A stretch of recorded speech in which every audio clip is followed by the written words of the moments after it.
The way that the studios very wisely perceived Marvel is that Marvel Comics was an R&D operation that went on for 60 years, that tested at a very, very cheap rate, all things considered, ideas and concepts and characters that, as a result of the market conditions over the course of the 60s, 70s, 80s, 90s, 2000s, were able to decisively determine what the best possible stories from the best possible characters were. Spider-Man has a notoriously deep bench. There's a reason that the Sam Raimi movies hit some of the characters and the villains that were the most iconic for Spider-Man, right? Mm-hmm. The X-Men movies, when they emerged on the scene, there's a reason that they did the stories that they did. Days of Future Past was so high on the docket because that's considered one of the best comic stories of all time. And so they're pulling from material that is tried, tested, and approved. They're working with heaters. They were pulling from the best. They were stealing from the best.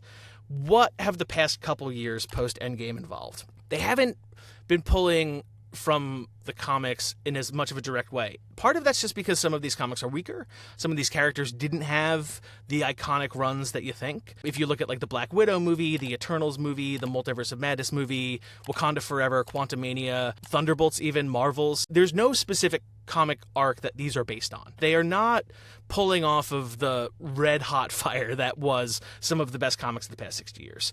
If you look at the counterpoint, though, like Deadpool and Wolverine was a very successful comic before they made it into a movie. Like, that was a proven rapport. And so at the end of the day, like, I think that there's this issue that they have where the well is running a bit dry on the stories that are very meaningful, and it's causing them problems.